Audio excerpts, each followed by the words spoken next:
Welcome to Diced Onion, a Warrior podcast. This is our third episode. We are your hosts. I'm Angelo Fioris, and that is Mike Haggerty. And we welcome you once again to another installment of our look at the incredibly wonderful, awesome show called Warrior. Mike, how's it going this week?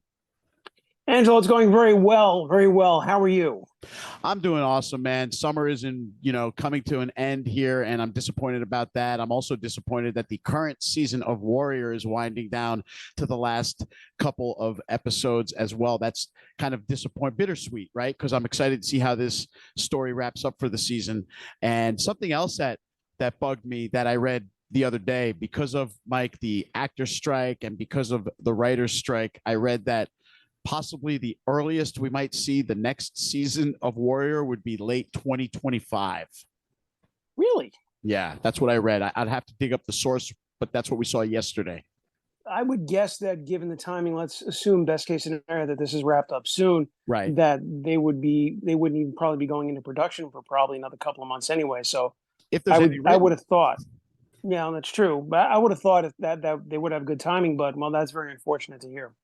Yeah, it is unfortunate. And here's hoping that the strike gets resolved quickly, obviously for selfish reasons, because we want more episodes of all of our favorite shows and movies, but also because we want everyone back to work and earning money from the studios right on down to the actors and the writers that make it happen. But we stand with our union brethren. Yeah, we stand with our union brothers and sisters. That's exactly right, Mike. We're both members of one or the other, or even both of these unions. I'm not sure which one you're in, but our past profession allows us that privilege of being a member. So it's important for us to recognize that these people work hard. And there's a lot of comments that I've read, Mike, like a bunch of rich actors. Who cares if they're on strike? But the fact of the matter is, not all actors are rich people. There are a lot of workaday types that are just earning a living by being an actor, and it's not a glamorous life. No.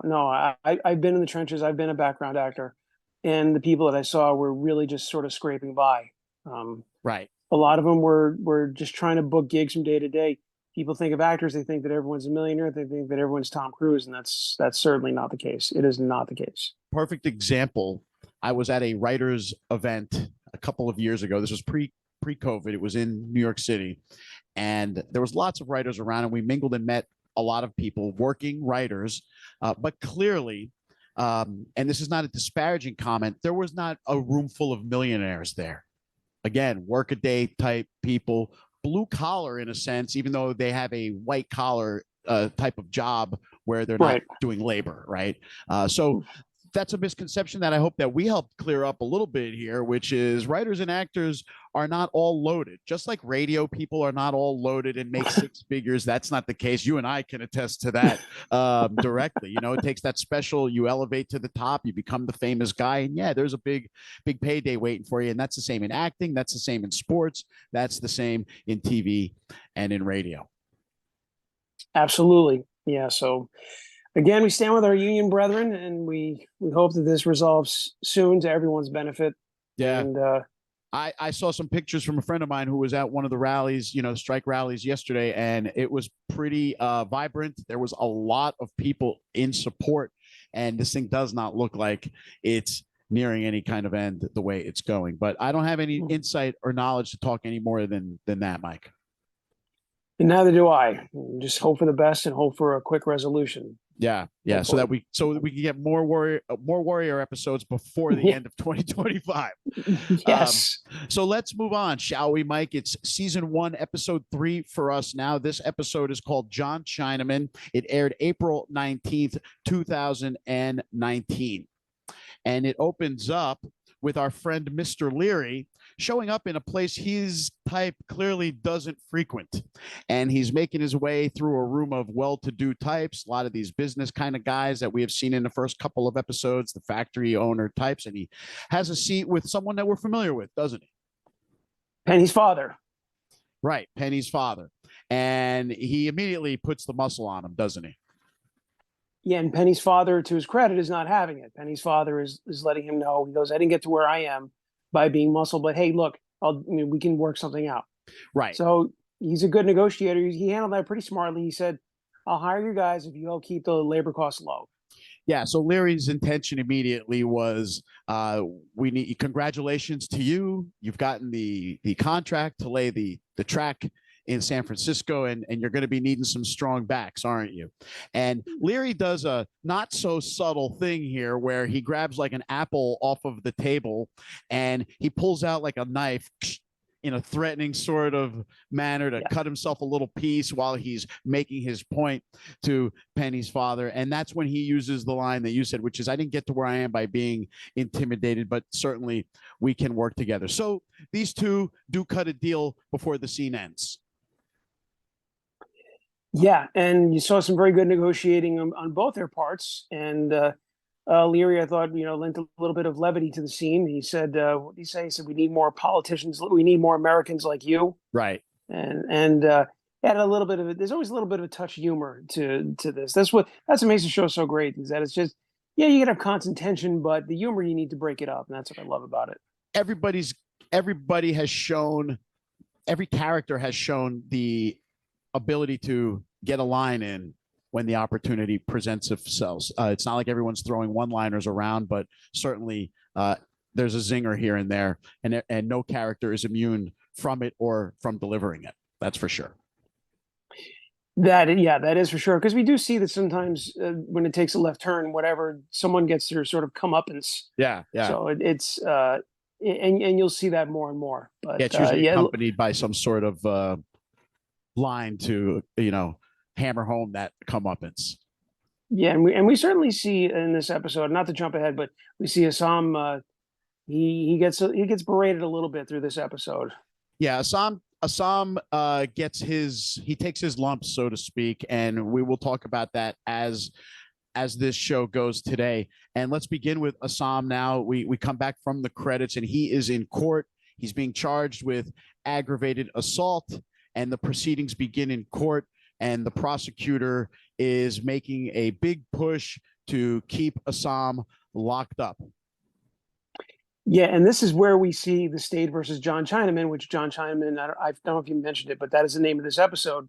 Correct. And now as I'm looking through IMDb's trivia page, and it says that John Chinaman was a stock caricature of a Chinese laborer seen in cartoons of the 19th century, also referenced by Mark Twain in popular American songs of the period. John Chinaman has indeed represented in Western society as well as typical persona of China. So we see this is sort of like their Jim Crow, their caricature. Right. I never knew that. We've seen that cartoon in a sense over the years, represented in film and in animation as well. Good stuff, Mike. And so John Chinaman is being arraigned here, and we see that there are witnesses, and it happens to be the two thugs that he beat up last episode. There are no witnesses on Assam's side. But meanwhile, though, Mike, the prosecutor is also saying to the judge here, may I also add that this is the prime suspect in the double homicide, the sword killings. And the judge is not having that, is he? No, the judge is very by the book, and he's fair, which it would have been easy to probably paint him as the whole system is corrupt. But it was interesting they made that choice, because you're right. You're being led to believe that, and even Assam himself is saying that, oh, I'm already guilty. But the judge is showing that, okay, well, this guy maybe is not so corrupt, or maybe he's a little more fair-minded. So I thought that was an interesting choice. Yeah, at the very least, there is still due process. And at minimum, this particular judge honors that in this day and age of what we already outlined over our last couple shows is shoddy police work, a lot of shortcuts and scapegoats. So it was refreshing to see that Assam at least stood a chance where a trial was set without the extenuating circumstances of his possible suspicion of being a suspect in this other crime. The judge said that has nothing to do with this until the state says it does, right? Right. And we also see Leary show up in court. Leary's very busy in this episode, right? Yeah, he is, right? We're in the second scene, and he's been in both of them so far. And he's checking out these proceedings, and he's not happy with the way things are going, right? Already, justice is too slow for Leary, and it's only the day after the arrest. Right, and you see that Leary is he's kind of a thug, but you may want to dislike him, but he's got that. I think you said it last week. He's got that Tony Soprano element where even though he's kind of a thug, he's a gangster, he's still likable. Right. And even though he's also a touch racist, somehow he's Yeah. still likable. Everyone seems to be a And touch racist here in this show, even the Chinese characters. yes, There's no one immune from dispensing the racism or absorbing it.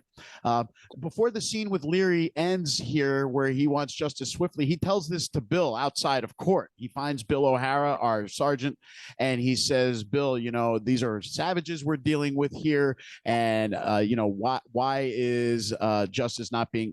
Let's string them up now. What are we waiting for?" yeah, and you see now he tried to put the muscle on Penny's father. Now he's trying to do it to O'Hara, but O'Hara doesn't really have the leverage in this situation. So Right. O'Hara we see is a man conflicted, and with no leverage, he can't really push back on O'Leary And let's because O'Leary's remember, got him. yeah, and let's remember Leary owns him because Bill is in debt from the money he was not able to give back from the bribe for the now dead assailants from the first episode. Right. All right. The scene shifts now. We are at Hopway headquarters, not Hopway, excuse me. We are at Long Z headquarters, Mike, and Mei-Ling is in charge now. And it looks like the casino manager is paying her a visit. Yeah, and he's bringing her tribute or the tribute to her husband. I'm not sure. I guess it doesn't matter. But I think that was the casino receipts. That's the money. That's the take for the week at the casino, I think. I know, but I thought that was some sort of like mob style kick up. Like, no, I didn't see it that way. I saw it as here's the money for the week. And then this is when he proceeds to tell her that it could be more than what's in this box. Right, because they want to renovate. And yeah, he says we can knock out a bar and put a few more tables and we can accommodate those gamblers that we've been turning away every night. And it will increase our revenue without diminishing our bar action or whatever. He said something like that. And Mei-Ling's for this idea, isn't she? Yes, but on her own terms, because she says to him, she goes, because he says, oh, it could be 3 or 4 weeks. She goes, make it 3 and you're on half salary as incentive to work quickly. And he goes, well, don't I need Long Z's permission? She goes, you have it. You just got it. Right. You just got it. So she's this is the first time we really see her exert, right? Yeah, she really has become the boss. And she's the power behind the throne, but she's not really the power behind the throne. She's kind of she's merging out more and more. She's younger, her husband is elderly, and she's becoming the face of the rulings now, right? And yes, Ji Wang, the casino manager, just bows and backs away, and that's when Li Yang comes in to let her know that her brother has been arrested. And what was her response to that? Of course he was. So she knows her brother very well. And for us, that's an insight into better understanding Assam, because her immediate response was, of course he was. So this is a guy who is not, as we learn more and more about Assam, he is not afraid of a scrap, and he is not afraid to stand up even in the face of long odds against him to do what he thinks is right. No, that is for sure. And we also, you're left wondering, okay, what is she going to do in this situation? Because she doesn't want him there, and maybe it would serve her interest to have him locked up and put away for a long time, or have him killed. Yeah, maybe that would serve her interest. At this point in the episode, you can't be sure of what her motivation is, what her goal in this particular situation is going to be. Yeah, we don't know yet because it's still unclear to us about their relationship. We know there's beef because of the situation Mei-Ling was in China because of Assam. But what we don't know, though, is does the hatred run so deep that she'll leave him hanging out to dry, much like Father June said last week, let him stay in jail, right? So we'll see. We'll see. The scene now shifts. We're in a bar, and here comes Mrs. Blake, someone who typically you wouldn't expect to see in a bar, and Penny goes right to Assam's lawyer, the public defender. He is there. His name's Philip, and he's having a drink, and she is defending Assam to him. Right. And I wanted to talk to you about this because, so were they saying that they used to have a relationship? It's clear in this scene by the dialogue, Mike, that there is a past history with these two. And my gathering was also that it was a relationship, because he says to her at the end of their scene and their back and forth here that he says something like, you made your choice And he also says something to her in the beginning, like, I know this isn't a social call, so just get on with whatever it is you're here Right. for, right? Um, Right. And he points out the political realities because she wants justice for Assam, right. but he's saying to her, well, I mean, how can we have the mayor of the wife of the sitting mayor testify on behalf of an enforcer for a gang? Yeah, that's going to go over real well, he said. Yeah, and it kind of it kind of makes sense. You may not like it, but I mean, can you imagine? Just picture the wife of any mayor of a major city in modern times decides to testify on behalf of a gang Jill leader. Biden testifying on behalf of El Chapo.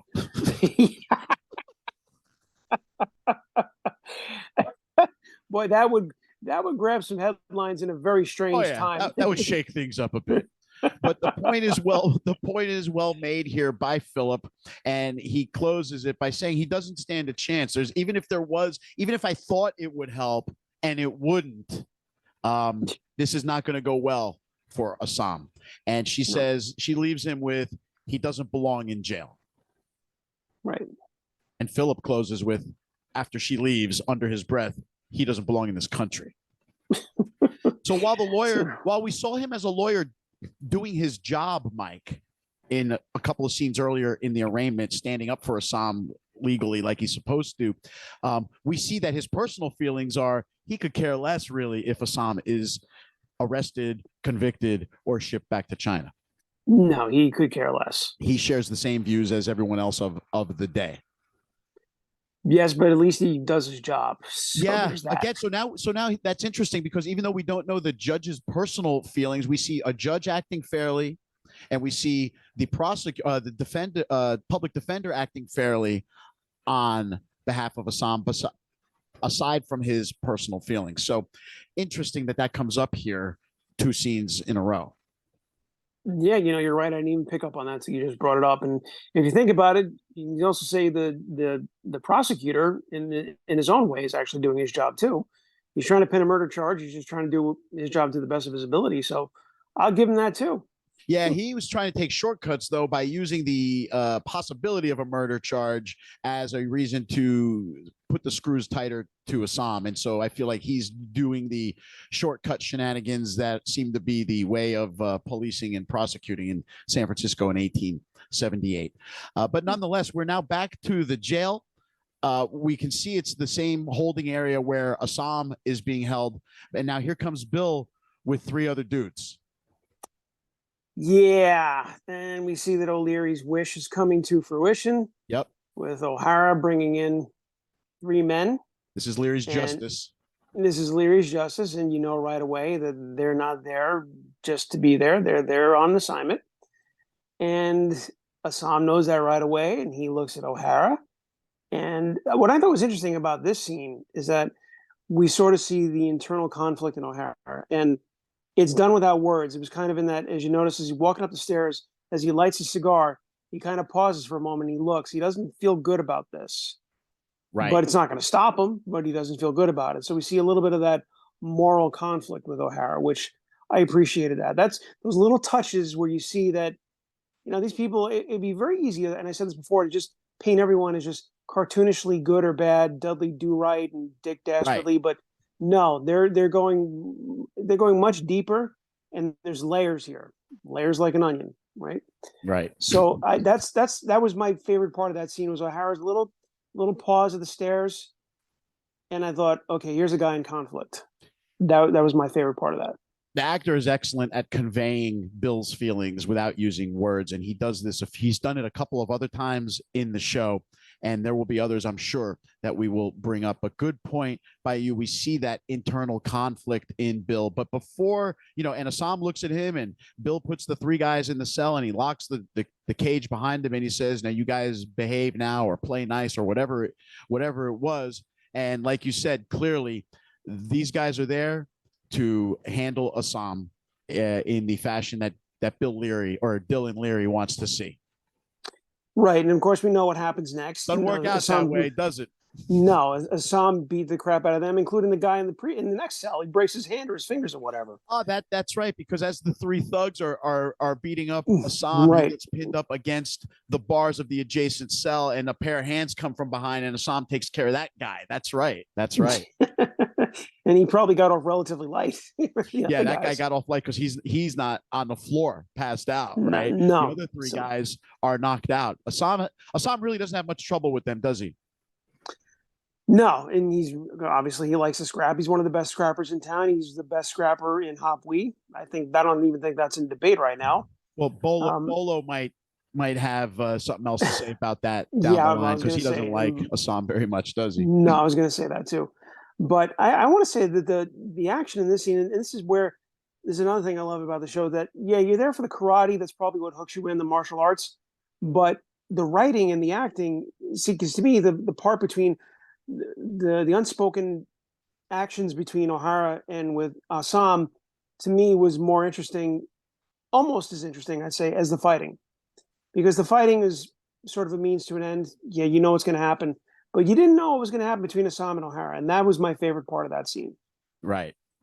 And so now, after the beating that Assam distributes to everybody, Bill returns to check in on them. And what does he see? Not what he was expecting. He was expecting to see Assam finished, dead, beaten to a pulp, and this part of the situation be over. But instead, he sees three beaten Irishmen, and he's in Yeah. shock. And what does he say to Assam? What the hell kind of chink are you? And then Assam says, "What the hell kind of cop are you?" Revealing that he speaks English. Yes, well, that's right. And he calls Bill out here on this, and he says, "You could speak all the time. Why didn't you say something?" And this is a little bit of a callback to his conversation with Penny last week in the jail cell. It Right, was almost the same conversation, really, if you think about it. right. Would it have Because mattered essentially? yeah, it doesn't matter that I can speak English. It Right. wouldn't help. And I thought that was a very interesting callback, kind of how they brought that around full circle. And he and O'Hara are going back and forth, and he's calling O'Hara out on his bull crap and saying that you're a dishonest cop. Right. And then O'Hara says, "Will I have any trouble if I try to get those guys out?" And he says, "I can't promise that." So that's when Lee shows up, Yeah. and he sees that those three guys were put in the cell with Assam, and he immediately calls Bill out on it also. And he says, "You could have picked any other cell. You had to put them in there with him." And Bill says, "Well, if you're so outraged about it, you move the bodies." And Bill leaves Lee there to get those guys out of the cell. Right. And Right. Assam lets him do it because Lee strongly suspects that he speaks English. And Assam says, so he goes, "No, John Chinaman." Right. And he smiles at him. He points out the knife on the ground. And then he gives way for Lee to retrieve the men from the cell. Right. So once again, Lee is the moral center of the show. And you see Assam recognizes that because Assam won't hurt him. That's right. Great scene. Really great scene. So we now move along, Mike, and we are at the home of one of the two guys that Assam beat up, the two Irish thugs that accosted Mrs. Blake an episode ago. It's O'Shea. And this is when some Long Z appear into the home. Yeah. And what, not to jump ahead, but okay. In this scene, we see that they're there to intimidate the witnesses to get them not to testify. Right. Which now, okay, we know. Okay, Mei-Ling wants to help her brother out, but why? Because it would seem to me that having him out of the way would benefit her. But for some reason, she's looking out for him, and I'm curious about her motivation in this. Why? Yeah. She doesn't want him around, but maybe she doesn't want him locked up or hurt. But to me, the path of least resistance let the wheels of injustice turn, so to speak. But no, she does something unexpected. She goes to intimidate the witnesses, and she threatens his child. Yep. Now, I saw it in a little after the episode scene where the actress who plays Mei-Ling was saying that she thought that Lee Young, he was uncomfortable with her threatening a child. Like Lee Young has a code, and he was not comfortable with threatening a child. But and I thought that Mei-Ling, was interesting. yeah, that's interesting. But Mei-Ling, as we've seen, she's a ladder climber. We've established that an episode or two ago as well. But Yes, she's here at the home of one of the witnesses, threatening his family with her Longzi thugs, and Li Yang is there as well. And she convinces Mr. O'Shea that it's in his and his family's best interest that he and his partner not show up at court tomorrow morning to testify against Assam. And she makes her point very clearly. And she says to him, I'm going to take you at your word. I suggest you take me at mine. Very chilling words, right up there with make him an offer he can't refuse. It's kind of in that vein. Pretty much. Similar. Pretty much, Mike. And she made that is a total gangster line. And she makes it clear that the threat was not an idle one, and that she would have no problem at all coming back to make good on her threats. So we're now at the next morning. We're in court. It's the trial. The judge asks for the witnesses from the prosecutor, and the prosecutor says they are not here. I would like a continuance so we can locate them and bring them in. And this is where, again, we go back. Philip, the public defender, does his job. And the judge does his job, and they're saying they're not having it. That's the right. Witnesses aren't here. It's what do you declare it, a mistrial or no contest or whatever it was. Either way, Assam walks out of the courtroom. Yeah, the court erupted a little bit when he said the witnesses aren't here. But then when the judge said there will not be a continuance, and if there are no witnesses, then this case, I have no choice but to dismiss the case. And so all charges are dropped. Assam is off the hook. And what happens? The peanut gallery in the court really goes wild. Yep. And then if I don't want to jump ahead, but in the next scene, we see the mayor addressing the crowd, and we see that he's a politician, and he's pointing out, and he goes, well, look, this was my wife who was involved in this. Right. And I certainly want justice. And he's kind of trying to toe the line by not being overtly racist, because we see in his dialogue with Buckley right after. I'm sorry, am I jumping ahead? A little bit. I mean, but that's okay, because he is addressing the throng, and he's talking about the foreign criminal element. But like you said, he's choosing his words carefully, because remember, we learned an episode ago that he can't necessarily deplete the city of its greatest source of cheap labor. So he is, right, like you said, really towing that line. But he talks tough. This will not stand. I promise to keep the citizens of San Francisco safe. And that's when he and Buckley do talk a little bit later on about that speech, right? Right. And Buckley, well, we know Buckley has his own motivations, but Buckley's saying that he's basically saying that he should have come down harder on the Chinese. Right. And well, the mayor kind of puts him in his place. The mayor acknowledges, he goes, I wouldn't be here without you, but sometimes you need to STFU and let me have my moment. It's very funny that you said it that way, because I wrote STFU on my notes as well. I'm trying to be PG here. I'm trying to be safe for work. I mean, even though we're not on the air, Mike, you and I are brought up in the traditional terrestrial radio environment. Yeah. And we know that we've slipped a word here and there on this show, but we know better than that. We know the 7 dirty words from the FCC. So Buckley and the mayor have their little chat. He wants the mayor to be a little more forceful. The mayor wants him to be a little less chatty.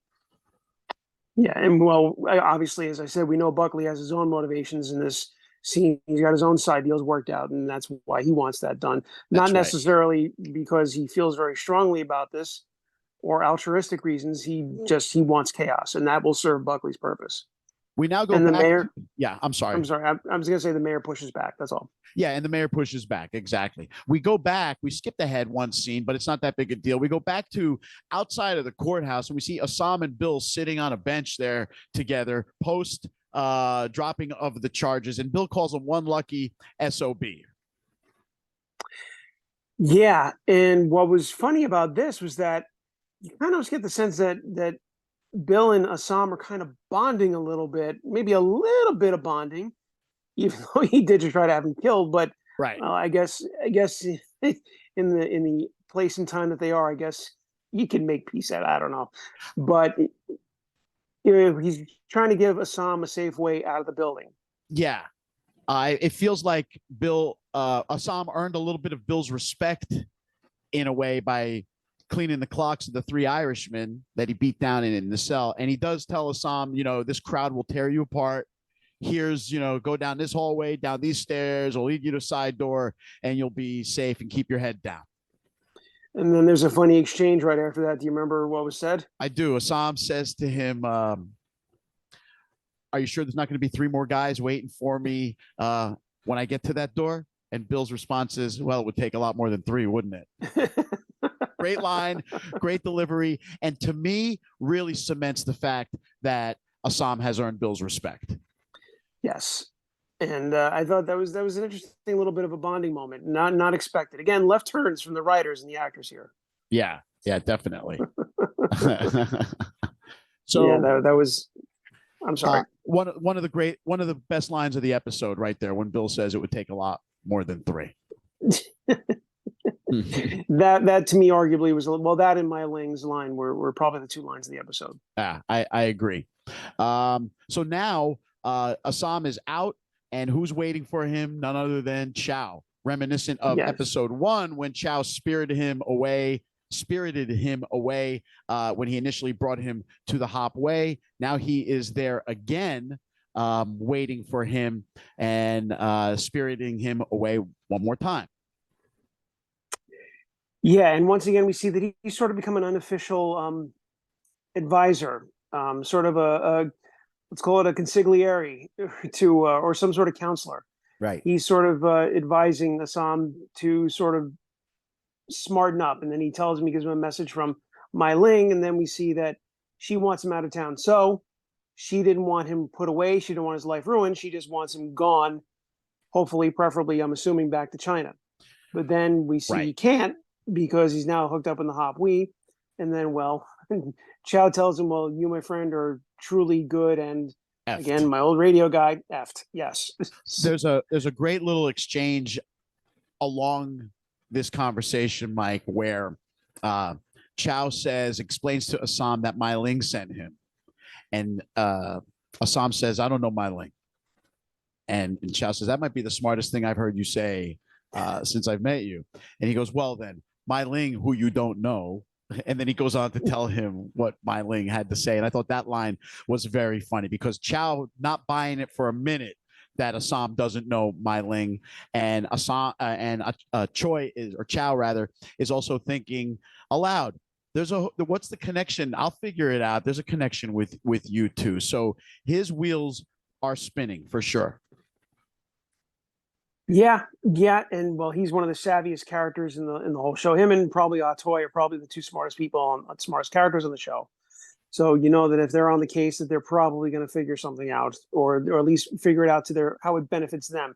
Because he's probably thinking of how, in every situation, how this benefits me. That's probably his thought. I'm assuming. Yeah, because Chow works kind of as a free agent for everyone, and so every outcome has to have a benefit for him. He's not altruistic whatsoever. He's transactional. He's transactional, right? And essentially, his role in this transaction is to deliver the message from Mei-Ling, which is get out of Chinatown or else. And that was pretty much it. But at the same time, he brings him back to Hopway headquarters, where Young Jun and the crowd are waiting for him. And they, or is it back to Atoy's actually? Atoy's brothel, I think he brings him back, and they're waiting for him to have a great party for him, to welcome him out of jail. Yeah, because there's women there. I assume it's Atoy's bar. Yeah, it has to be Atoy's bar, right? So that's when we see Bolo again, and he doesn't like Assam. He's got beef with him already, and he's genuinely curious. He's like, how did you get out? How do you get out of Duck jail? That doesn't happen when a Chinaman gets locked up. Yeah, so we see the suspicious nature of him. Yeah, of course, Bolo is not a fan, but no. I don't know if wet sack was a thing that I couldn't tell you about the 19th century justice system. No. But Assam says, what does he say in this scene? He goes, I wouldn't recommend it. Or no, I'm sorry, he said that to Young Jun. Young Jun said, how was it in there? Yeah. But he had another witty line to Bolo, which escapes me at the moment. Oh, darn, I wish I could recollect it. But yeah, he and Bolo have a good exchange, and a good, funny exchange. And then we see at first maybe there's a little bit of animus between him and Young Jun, because Young Jun likes to sort of keep you guessing, keep the characters guessing, keep you as a viewer guessing. And he goes, welcome back, MFer. Again, radio guy. MFer. And you're wondering, okay, what's going to happen next? But then he was just kidding. He starts smiling. And then it's like, bring out the girls. He goes, get some sticky. Get some sticky, yeah. And so now they're celebrating, they're partying, and we now cut away back to the jail where Assam just came from. So we see Assam's party, and we see where Assam kind of sort of escaped. And it's Leary. He's back at the jail. He's looking at his 3 failed thugs, and he is not happy with them at all, is he? No, he says I should leave you all in here, but I don't want to hear it from your wives. What a great line. And he treats them like kids on their way out. Like as they're walking past him, he like slaps one on like the back of the head. He calls them effing C words. I mean, Leary is harsh on these guys, right? He does not let them off at all. He's not happy with them at all. And who else does he not let off but O'Hara? That's right. That's in right. their exchange. Because O'Hara asks, are we square? And Leary says, well, you've got bigger problems. That's right. You got bigger problems than me right now. So there we have it. We are now back to, well, we see a shot of a couple of glasses and some ice, and we see it's clearly Mrs. Blake. She is handling that powder that we saw her servant Jacob buying for her last week at the pharmacy. Remember when the pharmacist was saying to her, hey, this is too much, she's a small woman, and Jacob said something like, it's not for her, just give it to me, or whatever. We now see what her intention is with this powder, and she pours it in a drink with some ice, swirls it around, we see it bubbling, and she brings it to her husband, the mayor. Yes, and then we see that the mayor is who's in bed, and we see that he's in a forgiving nature. He wants to make peace with her, and he's feeling a bit amorous, and well, she's not feeling equally amorous, and you're like, okay, he starts kissing her, he starts feeling her, and you're like, well, okay, where's this scene going? And then we see what the drink was. It was a Mickey. She slipped him a Mickey. I wonder if they called it that back then. I doubt it. But it's funny, Mike, when she first brings him the drink, he asks her to sit, and like you said, he's trying to make nice with her, and he's telling her how, hey, everything worked out at the end, your Chinese friend is not in jail, and justice has been served, so to speak, or whatever. And that's when, like you said, he makes the move. As he's telling her this, Mike, that everything's worked out at the end, and let's make nice. He does a very subtle thing before he leans in to start kissing her. While he's talking to her, he takes her hand and puts it on his crotch. Did you catch that part? Yeah, I forgot about it. Yeah. And that's when he then leans in to initiate sex, and he's kissing her on the neck, and he's, being very aggressive in a way. And you could see her face. She's revulsed by this guy. Yeah. Well, I mean, obviously, this is not a normal marriage. This is a marriage of convenience, or perhaps a lot of times in back in those days and earlier times that people would arrange marriages to benefit the families. You'd marry someone of equal stature. Obviously, it's apparent that Penelope or Penny comes from money. Yep. And her father arranges marriage with her and the mayor as a way to benefit both parties. So that's not. I mean, marriage for love is a relatively new concept in human history. That's true. Actually, that's very true. That's really probably only been the last 100 years that people start, hey, let's marry someone I love. Well, imagine that. Whoa, go figure. But he does pass out. The powder does its work, and she is spared the ignominious nice word. I like that. Sex with her husband, right? So like that's where that scene. And you like that word? I credit Nathaniel Hawthorne and the Scarlet Letter for that word, and Professor Coleman at my Literature of Evil class back in college. We're now back at the Hopway party, Mike, and young June is toasting to Assam, and everybody's partying and everybody's drinking, right? And this is where he says, where did you go? Right? That scene where he took off, he says, what happened to you? How come you didn't stay close to Chinatown, right? Yeah, and I couldn't tell if he was being suspicious here or if he was just being genuinely curious. I think I came away thinking that he was just curious. I don't think that he really gives Assam full credit for being smarter than he is. I don't think he realizes that. Yeah, and Assam plays dumb in a sense. He's like, the streets are still new to me, and I ended up in the wrong place. And I think the answer that young June says to him, well, the white faces are usually the first clue.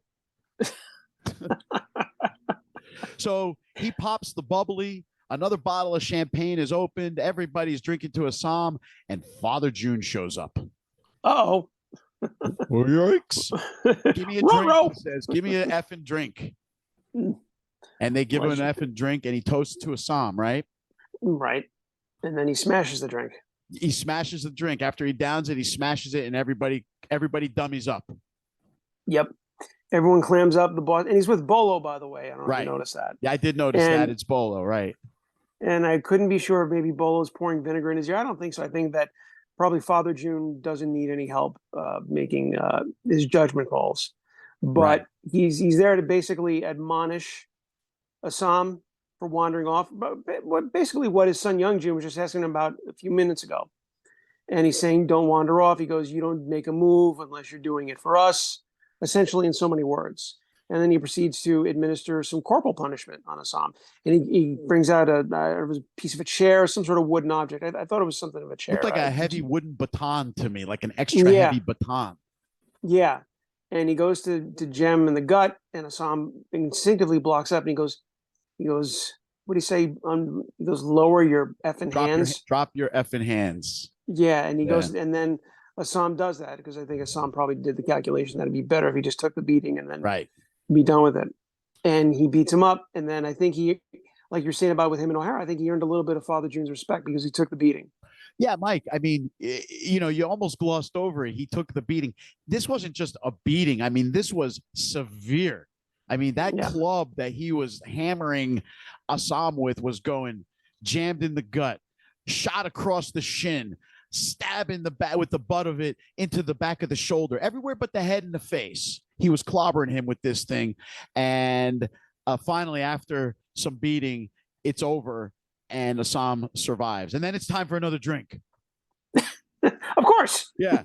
And Assam, like a toast to Assam is what Father June said. And Assam, like, masking his serious pain right now is like, Assam. And that's where the kind of scene ends right there. So maybe in a roundabout way, this kind of helped his initiation, helped his credibility in the gang, because he did his time in jail. He got out and he took his beating like a man. And now he's one of us. And now he's properly skinned in, as Father June said. Yes, Father June was kind of like trying to make it like this was my failure that you wandered off. And I was about to say, properly do this. So let me properly do this and win back the honor of the Tong and set you straight. And that's what happens, right? And then everybody's cool with it, apparently. Right. Yeah. We're still in our toys. And Assam is, I guess, upstairs with her, and she is giving, again, right? You talked about it earlier. Assam catches a lot of heat throughout this episode, and he's hearing it now from Atoy. Go ahead. Right. And this is where I came to the conclusion there's a theme to this episode, and this is the third time we've seen this, but the theme of this episode is everyone's telling Assam to smarten up, right? We see it in this scene with Atoy. We saw it previously with Father June. We saw it with Chow. Maybe a little bit with O'Hara, too. So the overall arching theme of this episode was, you're not as smart as you think you are. You're in a new land. Smarten up. Everyone's telling them to smarten up and to just make better choices. Yeah, and that goes back to, remember when Li Yang said your brother's been arrested, and Mei-Ling said, of course he was. Well, yeah, that's a good point. Because he's a dummy, right? And we're going to learn more about what a dummy he is in a little bit, right? But here he explains to Atoy that he realizes that outside of Chinatown, we are not people here. We're treated poorly outside of here. And that's when Atoy says to him, well, it's not going to always be that way because of people like you and me willing to stand up and fight. Yeah, she says most of our people will be okay with accepting fear or being mistreated, but she goes, you and I are not that way. We're not a nation of cowards. We're a nation of warriors or something like that. I think that's the language that she uses. Exactly. And so at this point now, Assam, even though he's hurting, kind of makes a move. He wants to, he kind of asks Atoy if she wants him to hang out in a sense. And she says, no, I've got company already. And another girl comes in and he kind of looks at her and he's like, well, you have a nice night. Right. And we see, like Mayor Blake, that she has a variety of choices that she's interested in. So that is correct. She likes all the flavors of the stew, right? And that's okay. Not that there's anything wrong with that. So Assam is about ready to leave, and that's when Jacob Penny's assistant appears with, I guess, an envelope, a package for Assam, and he gives it to Yes. him, doesn't he? Yep. And you don't know what it is necessarily, but you can guess. Yeah, yeah. I You figured know one it's or two. Penny's mint. I figured it was only one of two different things, and we'll find out a little bit later on exactly what it was. We're back to Mei-Ling and Buckley now, having another meeting in the carriage car, and this conversation sort of builds on their earlier conversation, Yeah. except now Buckley is a combination of unhappy with Mei-Ling for not enough chaos, and also annoyed that the opium he provided her with got destroyed in the opening of last week's episode. Yeah, interesting callback to last week's episode. And Mei-Ling takes a different tack. They're both kind of castigating each other, but they're also kind of laying out who they are and how they're going to approach things. And they're both kind of saying, like, give me time. I'm gonna do this my way. Right. And it's not going to be what you're expecting. And again, it wasn't what I expected with Mei-Ling, especially the opium. Yeah, exactly. And it's funny because they're debating sort of the pace at how this thing is going. Buckley wants it accelerated, and Mei-Ling is, willing to slow things down just a little bit for the bigger picture. But at the end, it's an exchange, more opium for blood on the streets. And that's ultimately what it is. Yep. It's about blood on the street because that'll benefit both of them. Because Buckley's ulterior motives lie in chaos in Chinatown, and it's still not crystal clear to us what his motivations are. And of course, we know Mei-Ling's goal is to run Chinatown and to start moving in on Hopway action, right? Yep, and sowing discord will benefit both of them. That's right. Chinese against Chinese helps Buckley.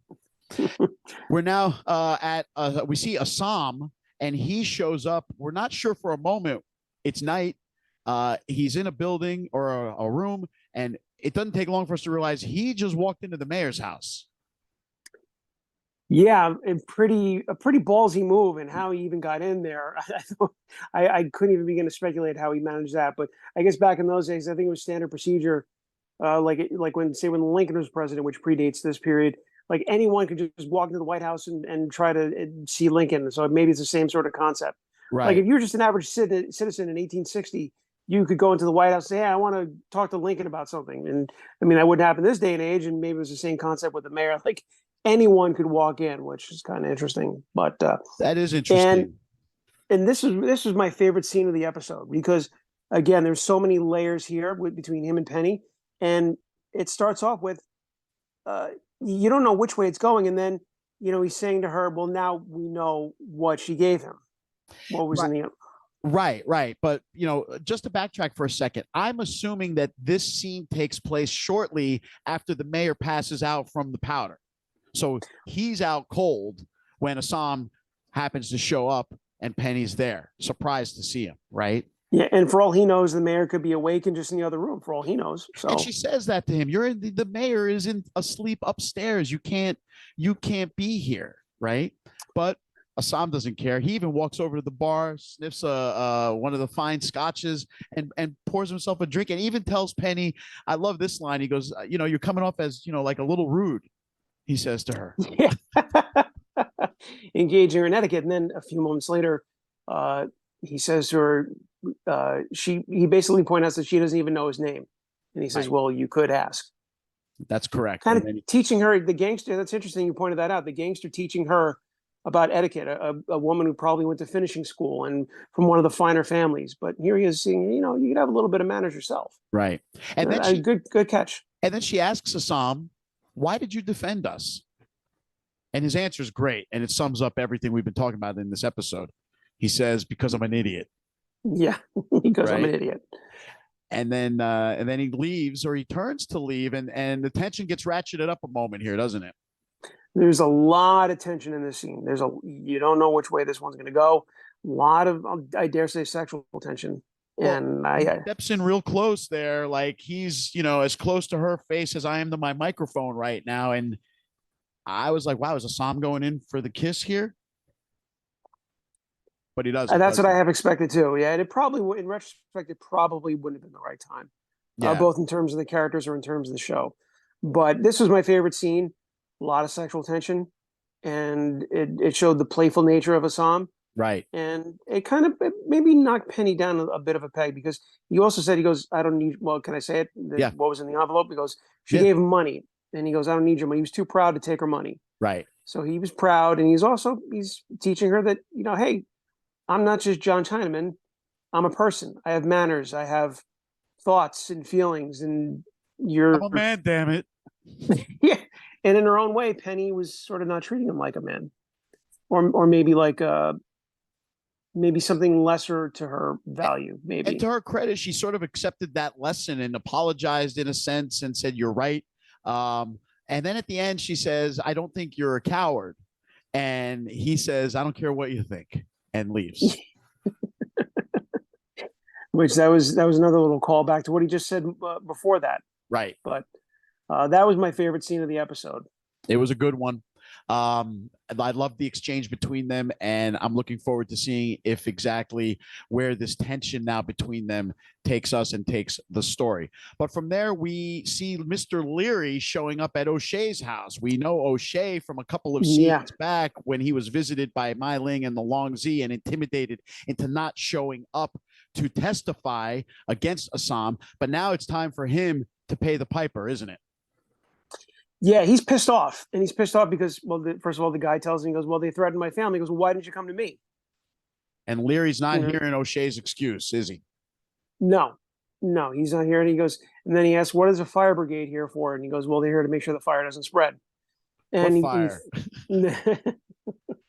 Next thing you know, it's on fire. And he walks, a really cool shot. He's walking away. We know that classic shot of someone walking away in slow motion from a fire burning in the building. background. And you see the fire resonate in his eyes. And what I wanted to point about this particular scene, because I watched the little vignette, the afterwards, the making and the actor speaking about the scene, the actor who plays Leary, and he says that he views himself as a champion of the people, but he has become corrupted.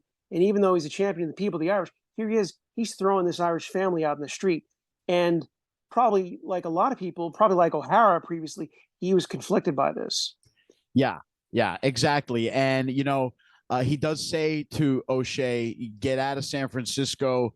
I don't want to see you here again. Get your family out of here. The house is on fire. The guy's got his house looked very much like O'Hara's house, where there's like 5, 6 kids and a wife, and it's cramped and it's like a one-room hovel. And now it's on fire and it's the middle of the night, and they got to figure out as a family what the hell they're doing. And Leary made his point. And yeah, he lumbers off into the night.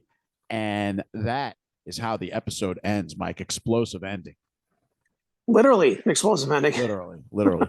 The intimidation, like you said, the intimidation is such a big factor in this show. Everybody is looking for that edge, whether it's Leary over the Irish that he supposedly protects, as you well put it, whether it's the cops over the people that they're arresting, whether it's the police chief and the mayor over their underlings. Everybody's looking to intimidate along the way, but it doesn't quite work for every single character.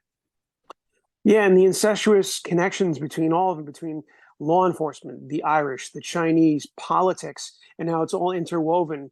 It kind of reminds me of a little bit of The Wire, if you remember that show. Right, where how everyone was just tangled into each other. Yeah, be it politics, education, the gang members, the cops, everyone. And we see the same thing here. Everyone's sort of interwoven. It's an incestuous connection, and it's really fascinating. You see how it plays out. Now, each thing is sort of a trigger for the next thing, and how something that may happen in politics can have an impact in the gangster world, or something that happens with the immigrants, with the Irish immigrants, can affect the Chinese or whatever.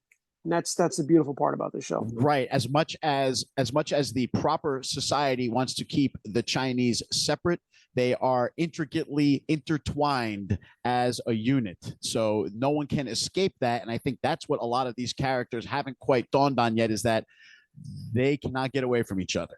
And so maybe Chow and Atoy maybe figured it out, but no one else. Yeah, and that's only because they haven't cast their lot with any one particular group, because like you said, they're probably the 2 smartest characters thus far on the show. But that wraps up this week's episode 3. Mike, this was a good one. Once again, some great catches from you. A lot fewer, let me just close by saying a lot fewer callbacks to Bruce Lee and any of the, like, there was not a lot of Return of the Dragon or Enter the Dragon callbacks or anything else that I could have picked up in this episode. Did you see anything? No, you're right. But actually, something I meant to mention earlier that regarding the scene between Assam and O'Hara, that apparently I was reading. I don't know where I read or heard it, but apparently it was part of Bruce Lee's original vision of his character to have some sort of a connection with a police officer. So I wonder if that was sort of where that concept came. I meant to bring that up earlier, actually. I like it. I like it. And a good way to close the show. Mike, good job out of you. That's Mike Haggerty. I'm Angelo Fioris. We are your hosts. Thanks for watching Diced Onion, a Warrior podcast. This has been episode 3, John Chinaman. We will see you next week for episode 4. Make sure you like and subscribe and tell your friends about this show because we are working really hard to do a good one for you. Hit the button. Hit the button. Thanks, everyone. See you next time. Thanks.